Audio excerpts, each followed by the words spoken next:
Welcome everyone to Sunshine Ladies Unraveling Tales, where a group of bookish friends take you on a reading journey. We bring you TBR recommendations, exclusive bookish interviews, and event shenanigans. I'm Carrie, and on today's episode, I am joined by Heather, Reed, and Steph. Join us in our excitement as we chat with our first author, Kendra Moreno, who will be attending Romantasy Book Convention in Orlando later this year. It's so good to finally meet you, Kendra. Thank you for taking the time to talk to us today. Yeah, absolutely. Thank you for inviting me. Of course. And for anyone not familiar with you or your work, tell us a little bit about yourself. How did you get into writing, and what is one thing that you would like to say to a potential new fan out there? So how I got into writing, I've always kind of been a writer. Like, I was that kid in elementary school that was writing stories, and the teacher would, like, put them inside little laminated books and stuff and send them home and be like, one day you'll do that. But I never really took it seriously till I got older, and I went to college for creative writing, so that was a lot of fun. And now I write everything from sexy cowboys to fairy tales, so yeah. So great. Yeah. You know, I have the same memory, and those small moments in growing up in school, I just they can last and they can stick with you. Yeah. I had the same kind of experience where a teacher created a book for everyone to bring home, and it's just it's so great. Yeah, I think my mom still has it, I think, actually, in her, like, files. Wow. That's so cool. All right, well, let's start off some fun with a quick disclaimer. Friends, this podcast is rated R. And to follow that up, we're gonna do a fuck, marry, or kiss game rather than kill, because obviously you wouldn't want to kill any of your beloved characters. No. I appreciate that. Yeah. We'll do this as like a bookish edition with your very own characters. Sons of Wonderland, the Valhalla Mechanism, Green River Hearts, or any other characters from any of your series. Let's go. Okay, so I'm a Loki girl, as it's in my, like, bio and everything, and so for sure marry Valhalla Mechanism, because we gotta have some Loki in there, and Thor, you know, we gotta throw him in there too, because why? Oh yeah. Yep. Yeah. Kiss. Say Sons of Wonderland, because the Hatter seems like a good time. And then fuck, I mean, cowboys are, I mean, you have more for your money in the cowboys, so you gotta have fun in there. So go for Green River You Hearts. cannot go wrong with those cowboys. Yeah, Absolutely. yeah, for sure. So were you a cowboy fan before your friend begged you to write the series for her? So I'm from Texas, so cowboys don't, like, exactly exist in the way that I write them here. We have cowboys, and the rodeo comes to town once a year where everybody pretends we're a cowboy, you know. So in my mind, I was like, girl, they ain't here. They're not here like that. And she was like, So you wrote them the way they should be. yeah, exactly. The way cowboys should be. Yeah, all we got is rednecks here in Florida. Yeah, I'm the same. I'm 2 blocks from the water, and so that's what we got. We got the rednecks and the hillbillies. We don't really have too many real cowboys here, but you know, that's why we write them. So you provide ferocious reads to fill our night. And we know exactly what you mean by ferocious, but explain to the readers what that could mean for them. So pretty much something that is going to just, while you're reading it, it's going to take over, and you're just going to absolutely enjoy it. And it's going to just grab hold, you know, take you by the teeth, and it's going to not let you go until you get to the end. And so I like to write stories that really drag you in, whether you want to be dragged or not, depending on how dark we're going. And yeah, I just really enjoy that, and I hope that it, you know, with my dinosaur obsession and stuff, you got to really just embrace it at that point. So. Oh gosh, that's so fun. Yeah. And you mentioned depending on how dark you're going. I started Cirque Obscurum, and I'm obsessed, loving it. Like you said, it pulled me in, whether I'm whether I'm willing or not. I'm in it. Yeah, for sure. Cirque Obscurum is definitely on the pitch black side of things. All right, I'm going to read an excerpt from one of your books so that we can give a little look to the potential listeners out there. Okay. This is a quote from Mad as a Hatter. One of my favorites, actually. I read it and I fell in love with the Hatter. I absolutely love this book, so this one really stuck out to me. Never be sorry. He looks into my eyes. Not for me. Our world is in chaos. Every one of us suffers in some way. My mind. He taps the side of his head. Is where I suffer. Inside my thoughts, there's chaos, insanity, fear. I cannot fight it. I cannot push it away. But inside all that chaos, there's you, shining bright, my own star to light the way and show me the path home. Never be sorry for who you are, he says, more serious than I've ever seen him, because who you are is everything to me. Why is this quote so special in Mad as a Hatter? I think we all look at the Hatter as a certain... I think in every media we love the Hatter as he is. He's delightfully insane. But for a lot of us, it's... Especially in my books, I write the theme of no matter who you are, what you have going on, what you suffer from, what troubles you find along the way, there's going to be somebody out there who looks at you and sees you as perfect, and you are everything to that person. And I like to write, in the darkness, we find the light. Love that. Beautiful. I want someone to talk to me like That's that. Right? We have the Hatter. For sure, for sure. Mhm. All right, Kendra. So I just finished Barbed Wire Hearts. And going through some of those scenes, how do you create those? And then how many of them are actually like realistically possible versus fantasy? And then on top of that, what is your inspiration? Well, I'm sure there's some of them that are probably a little impossible, I would imagine. I mean, unless we're like getting into some yoga poses and stuff like that. Yeah.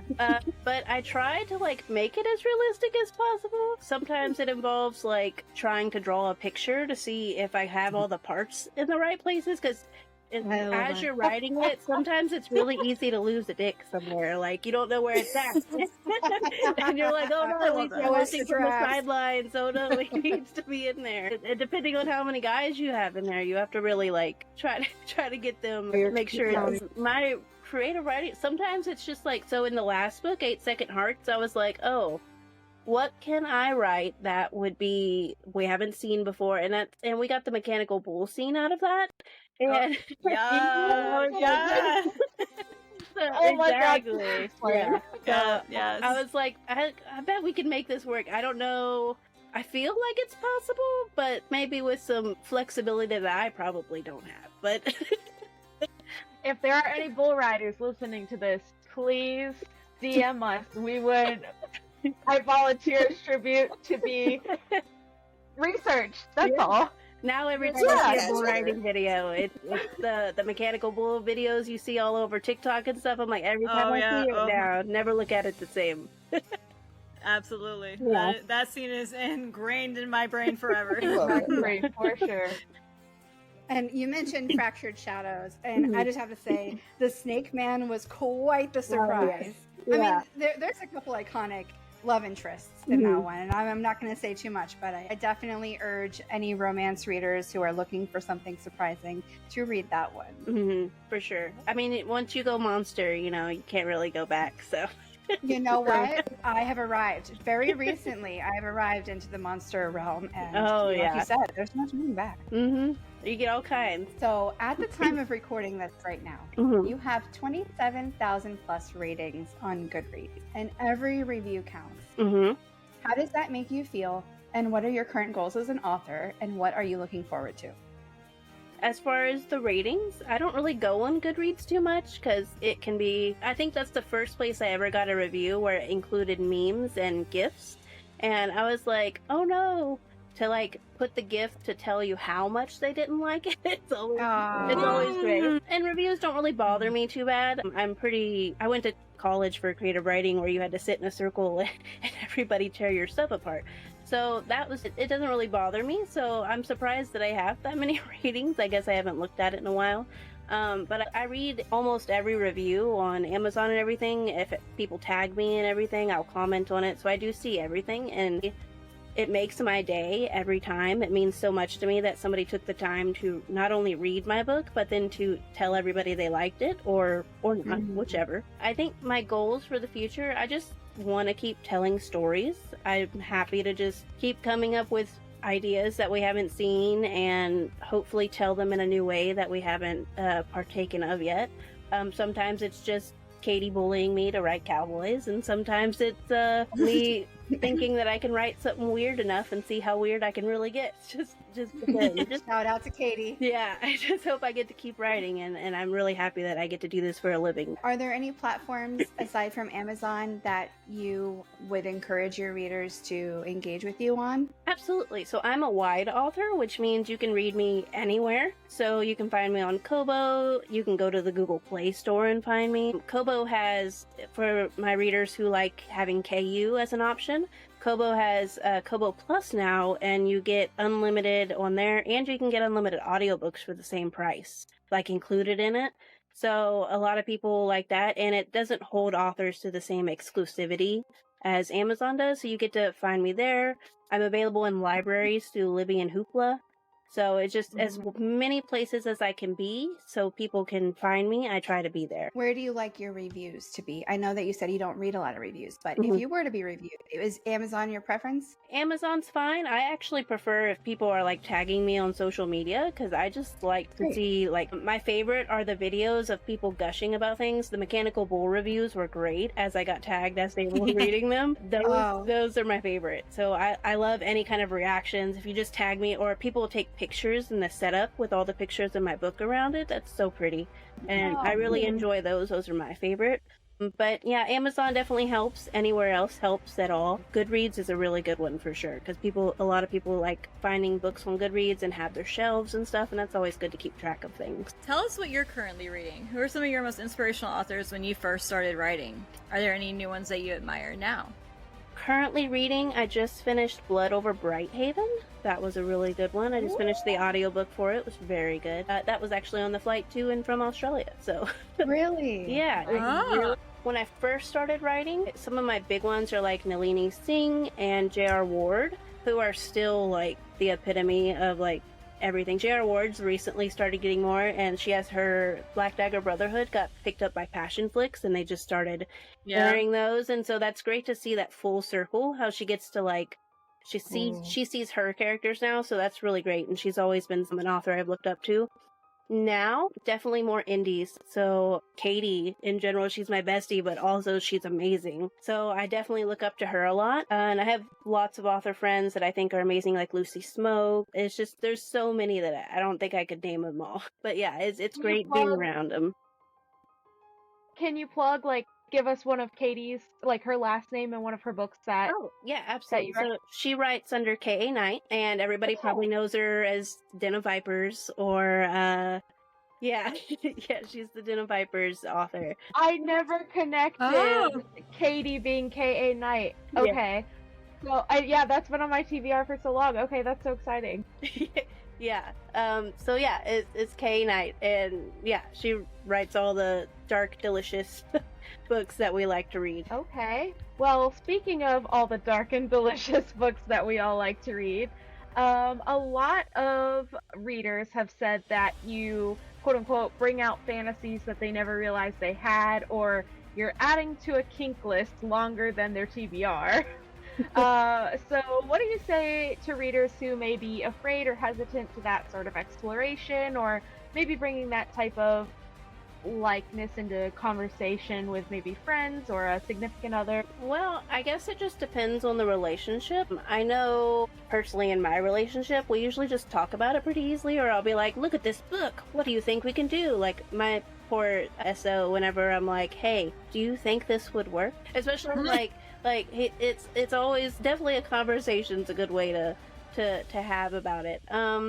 I think a lot of, if your significant other is down with it, just reading the books together is a huge thing. A lot of men are like, just assume like romance is for women and they don't really pick it up.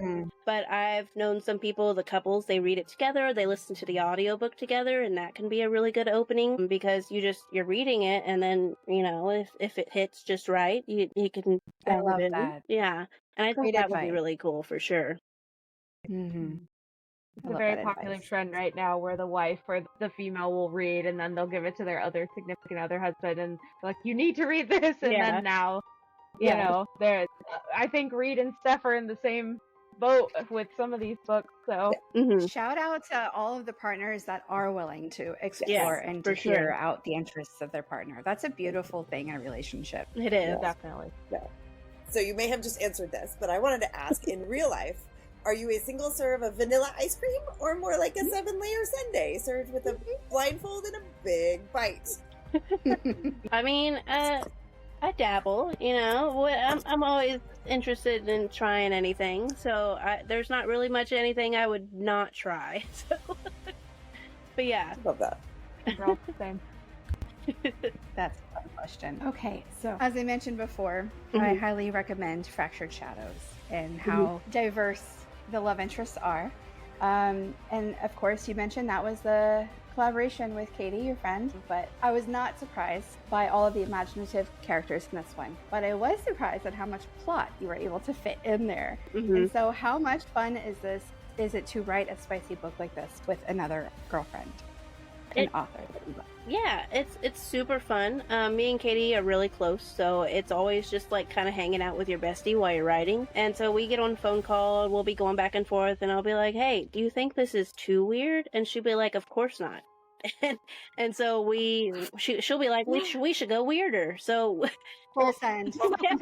yeah, I love it. It's a lot of fun, and I really love the back and forth of it because, you know, Katie's, a lot of her strong suit is the sexy scenes, and I feel like the plot is, like, the storyline is a lot of my favorite part of stories as well. And so when you bring those together, you get a lot of, like you said, the plot driven story, but you have all these steamy scenes in it, and it's a lot of fun to lace them together. And I think that's my favorite part of co-writing for sure.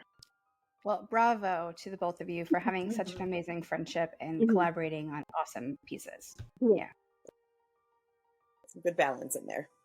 All right, for a Kendra newbie, what would you suggest a reader start with from your collection? So if they're newer to steamy romance in general, I would suggest Mad as a Hatter because it's a little more tame. But if you're full send, I would suggest, if contemporary, Barbed Wire Hearts is probably a good start because it gets you into the gray side more than the dark side, and it's a good introduction point, I feel. But if you like paranormal, then Philomena and the Seven Deaths would probably be a good one, as long as you're into the dark romance, because you have a lot of my favorite things, like you have the Victorian era, you have Lovecraftian characters, and a lot of just fun goodness in there. Maybe some blasphemy, but you know, it's a lot of fun for sure. Philomena is one of my next ones that I want to read. It's a lot of fun for sure. Okay, so I've got a mini question before my next question. What do you call the people that, like, are your followers? Like, I know some people have names for them. Do you have one yet? I don't. So I write so many different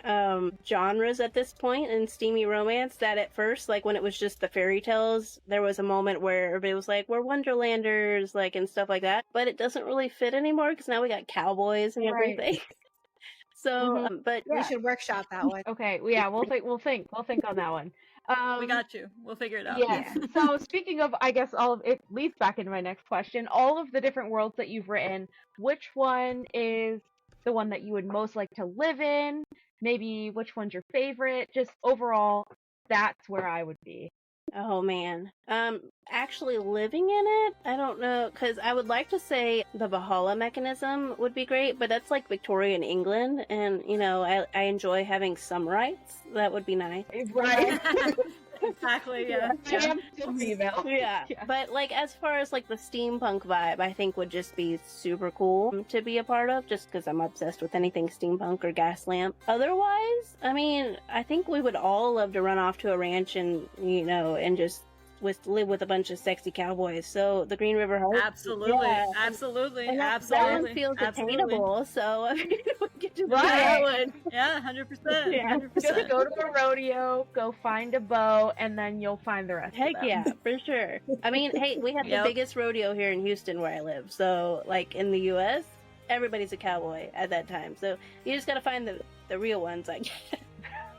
For sure. The cowboy, not the redneck. Yeah. Right, the cowboy, not the rest. Yeah. All right. Fun fact, my husband was born in Wyoming. Okay. So Kendra, what is the most unexpected fan reaction that you've ever gotten? The most funny enough, this is a very recent one. My son has a best friend, and that best friend's mom came over and told me that she would like to get back into reading. And naturally, I was like, do you read steamy romance? And she's like, no, but I like books with like killing and murder. And I was like, oh. So I gave her a copy of Philomena. And it's, long story short, she's pregnant now and credits it to me. All right. Yeah, and I love that. yeah, she blames me for it, and I was like, well, all right, yeah. Okay, that's iconic. Yeah, for sure. There's Wow. little Kendra babies out there, so. Love that. Oh my gosh. That is adorable. Yeah. That is. Okay. I'm going to choose a new question since this one was already answered. How do you describe your creative process from the ideas in your head to the pages in your hands? So I am a plotter. I used to be a pantser until I realized I'm not very good at that, because it will just go on forever and will be wild. But sometimes it's just a song that can spark a book idea. Sometimes it's just a character that pops into my head.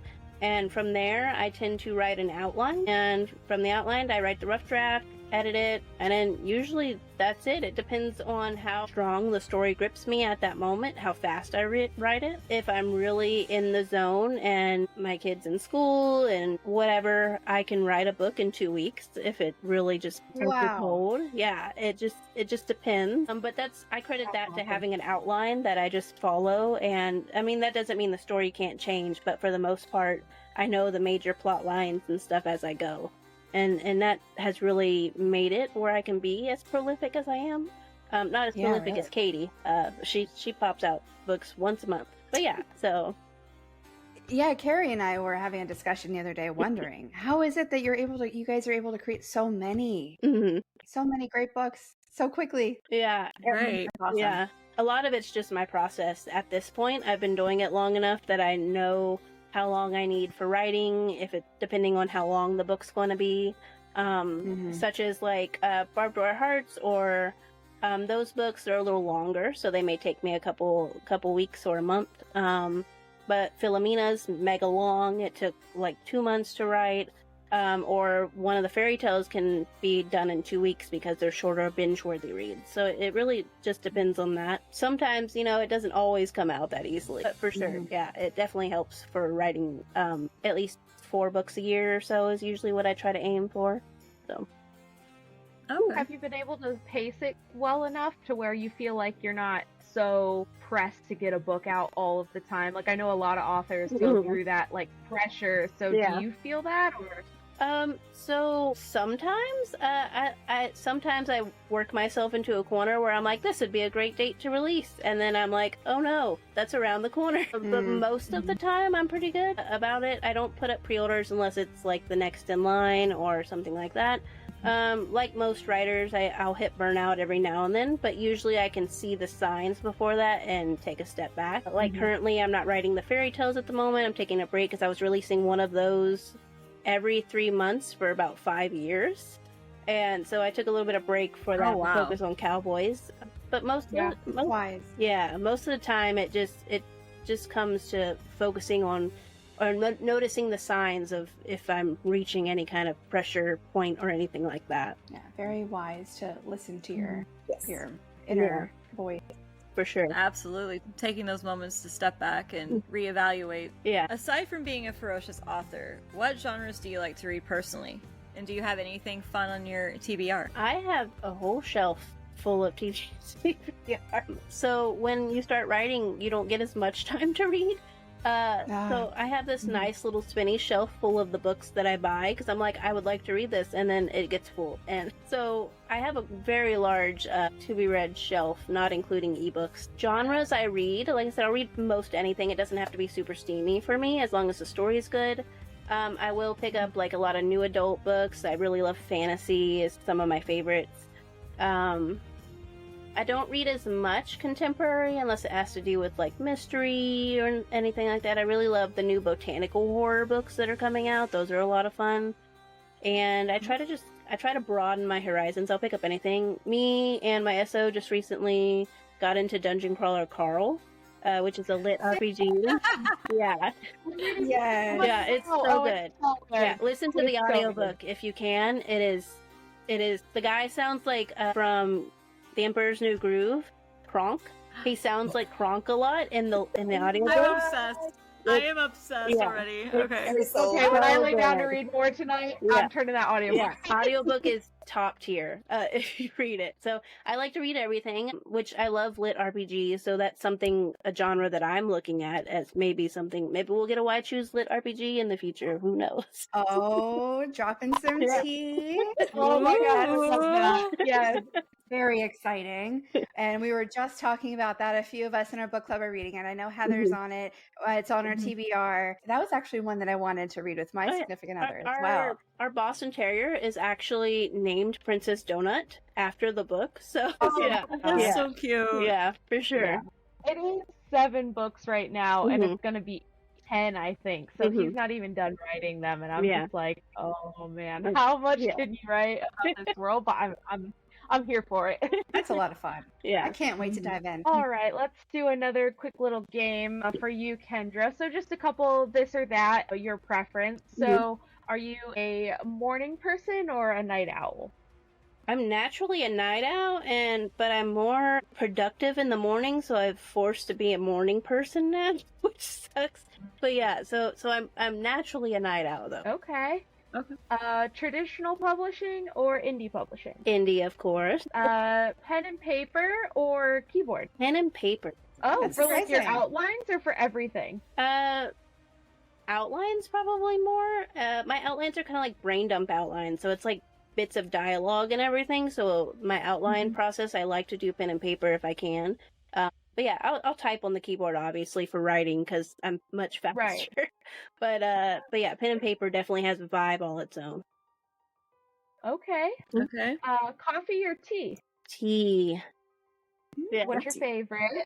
If I'm drinking hot tea, Earl Grey. If it's sweet tea, it's straight sugar because I'm from the South. Yep. Yeah. Reed is a resident chai drinker, so. Yeah. Writing collaboration or writing by yourself? So collaboration, I think, has a lot of fun to it because you get different viewpoints. So I think I'll go with that one. Okay. So we've got your contemporary men, your cowboys, or some paranormal men. I feel like we gotta go paranormal because, I mean, extra beans is always good. We can't go wrong with that. Yeah. The more the merrier. Yeah, I mean. Right.